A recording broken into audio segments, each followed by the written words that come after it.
நாடாளுமன்றத்தில் தமிழில் கேள்வி கேட்கும் உரிமையை தொடர்ந்து போராடி பெற்று தந்தவர் குமரி அனந்தன்.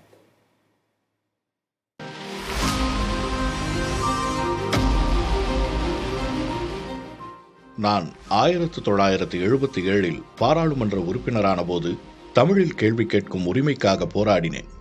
அதற்காக 10 முறைக்கு மேல் சபாநாயகர் என்னை வெளியில் அனுப்பினார். ஆனாலும் தொடர்ந்து போராடி அந்த உரிமையை பெற்றேன்.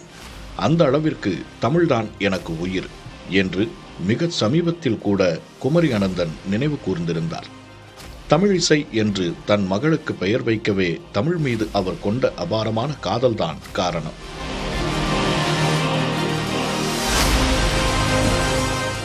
குமரி அனந்தனின் மனைவி சில ஆண்டுகளுக்கு முன் மறைந்துவிட்ட நிலையில் மகள் தமிழிசை அவரை தான் வசித்த ஹைதராபாத் வீட்டுக்கு அழைத்துச் சென்றார்.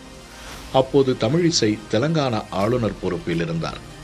மகள், மருமகன், பேரப்பிள்ளைகள் என யாவரும் நல்ல முறையில் கவனித்துக் கொண்ட நிலையிலும் ஹைதராபாத் எனக்கு பிடிக்கவில்லை, தமிழ்நாட்டுக்கே நான் புறப்படுகிறேன் என்றார் குமரி அனந்தன். ஹைதராபாத் ஏன் அவருக்கு பிடிக்காமல் போனது என்று கேட்ட தமிழிசையிடம் குமரி அனந்தன் சொன்ன பதில் சுவாரஸ்யமானது. என் உயிரெல்லாம் தமிழ்நாட்டின் மீதுதான் இருக்கிறது. மகளே, நான் தமிழ் பேச வேண்டும், தமிழ் கேட்க வேண்டும். என் உயிரோடு இணைந்தது தமிழ். நான் தமிழகத்திற்கே செல்கிறேன். இப்படி சொன்னதோடு எல்லா வசதிகளையும் உதறி தள்ளிவிட்டு தமிழ்நாட்டுக்கே வந்துவிட்டார்.